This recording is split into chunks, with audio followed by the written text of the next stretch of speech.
Hey guys, welcome back to the another video. I hope all you guys are doing fine. So guys, आज के इस video में हम बात कर रहे हैं पटना यूनिवर्सिटी के बारे में और न्यू सेशन के बारे में कुछ थोड़ा बहुत यहाँ पे जो बातें निकल के आ रही हैं। यहाँ पे जैसे आप लोग पढ़ रहे हैं कि पटना विश्वविद्यालय में नामांकन प्रक्रिया की होगी समीक्षा ताकि इस बार ज़्यादा लंबी ना हो। डेट मीन्स कि ये कहने का मतलब है कि इस बार जो है वो देखा जाएगा कि किस तरह से जो है वो प्रक्रिया होगी, एडमिशन की प्रक्रिया किस प्रकार होगी ताकि ज़्यादा ये लंबा प्रोसेस ना हो जाए। क्योंकि मैं बता दूं, पिछले साल जो है वो सेंट्रलाइज एडमिशन हुआ था जिसके कारण 10 से 12 जो है वो कट ऑफ मार्क्स आए थे, कट ऑफ लिस्ट आए थे और उसके कारण जो है वो काफ़ी कह सकते हैं कि ये एडमिशन प्रोसेस लंबा चला। इस बार जो है वो कोशिश की जाएगी कि वैसा ना हो या दूसरे तरीके से या पहले जिस तरीके से होता था आपका एडमिशन उस तरीके से हो। तो इस पर थोड़ी बहुत चर्चा करेंगे। तो वीडियो को शुरू करते हैं। उससे पहले रिक्वेस्ट है, अगर मेरे चैनल पर नए हैं तो चैनल को सब्सक्राइब जरूर कीजिएगा। आज का वीडियो शुरू करते हैं। तो यहाँ पे देख रहे हो तैयारी शुरू। यहाँ पे आने वाले समय में जल्द ही आपका जो है वो नोटिफिकेशन आएगा न्यू एडमिशन के लिए सेशन 21 से 24 के लिए। तो यहाँ पे अधिक सूची निकालने के चक्कर में पिछली बार लंबी चली थी नामांकन प्रक्रिया। जैसे कि मैंने आपको बताया था, सेंट्रलाइज एडमिशन हुआ था जिस कारण से वो काफ़ी लंबा जो है वो आपका एडमिशन प्रोसेस चला था। चलिए यहाँ पे देख लेते क्या है। विश्वविद्यालय में सत्र समापन की ओर है। हालात सामान्य रहते तो नए सत्र 21-22 के नामांकन की प्रक्रिया शुरू हो चुकी होती।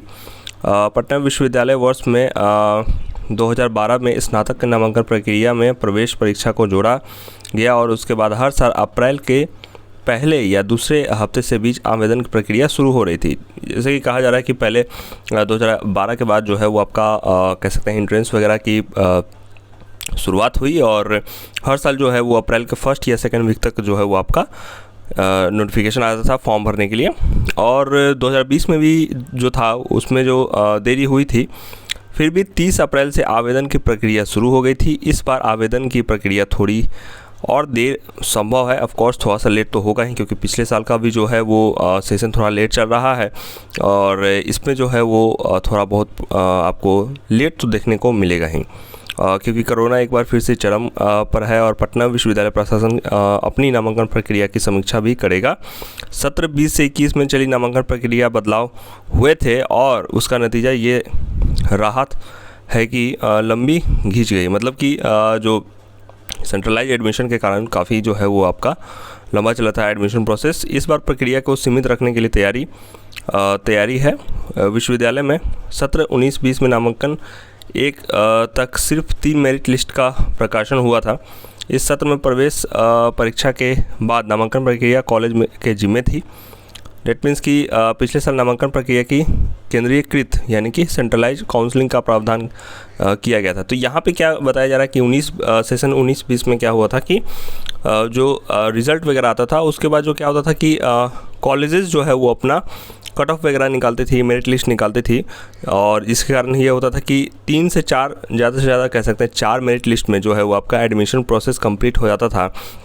पिछले साल सेंट्रलाइज एडमिशन कर दिया गया था जिसमें कि यूनिवर्सिटी ही आपका एडमिशन ले रही थी, जिस कारण वो काफ़ी लेट हो रहा था। मतलब कि एक बार अगर बीए बीएससी का एडमिशन हो रहा है तो उस समय और किसी अदर सब्जेक्ट का एडमिशन हो ही नहीं पा रहा था। जब बीए बीएससी का ख़त्म हुआ तो फिर आपका मतलब दूसरे सब्जेक्ट का हुआ। तो इस तरह से तो एक तो समय लगा ही लगा और दूसरे सब्जेक्ट के एडमिशन प्रोसेस में भी काफ़ी प्रभाव पड़ा था।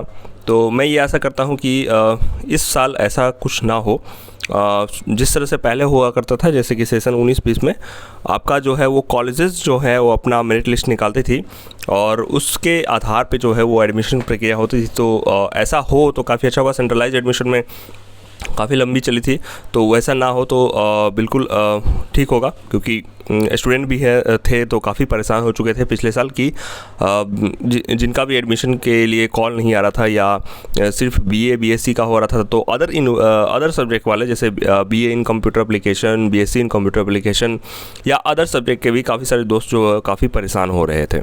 तो यहाँ पे वही सब जो बातें हैं यहाँ पे बताई गई हैं, दी हुई हैं। और यहाँ पे बड़ी परीक्षाओं में सिर्फ 3 मेधा सूची यहाँ पे बताया गया है कि जो बीएड का प्रवेश परीक्षा होता है जिसमें कि 35,000 सीटें होती हैं और 1.25 लाख जो स्टूडेंट इसमें अपीयर होते हैं, तो उनका भी जो है वो कह सकते हैं कि स्पॉट राउंड वगैरह ये सब समाप्त हो जाता है।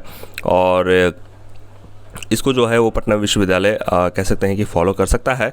तो यही सब जो बातें हैं वो यहाँ पे निकल के आ रही थी, सोचा आप लोगों के साथ शेयर करूँ, क्योंकि कई सारे जो दोस्त हैं वो लगातार ये पूछ रहे हैं कि इस साल क्या मतलब कब से जो है वो नया सेशन के लिए फॉर्म आएगा। तो मैं ये समझता हूँ कि आपका इस वीक तो नहीं आ सकता है, लेकिन जल्द आएगा ये तो है, लेकिन थोड़ा सा लेट तो होगा ही। एज यू नो कि अभी जो सिचुएशन किस तरह से है, तो ये थोड़ा सा देखना होगा, ये वक्त थोड़ा सा मुश्किल भरा है, लेकिन या मैं ऐसा करूँगा कि जल्द आ जाए, ताकि जो भी नए स्टूडेंट जो एडमिशन लेना चाहते हैं उनको वो इस साल एडमिशन ले सकें। ठीक है, तो आज के लिए इतना ही रखता हूँ। आशा करता हूँ वीडियो आपको अच्छा लगा हो। तो यहाँ तक देख रहे तो लाइक करके जाइएगा। मिलते हैं नेक्स्ट वीडियो में guys, bye bye, see you in the next one.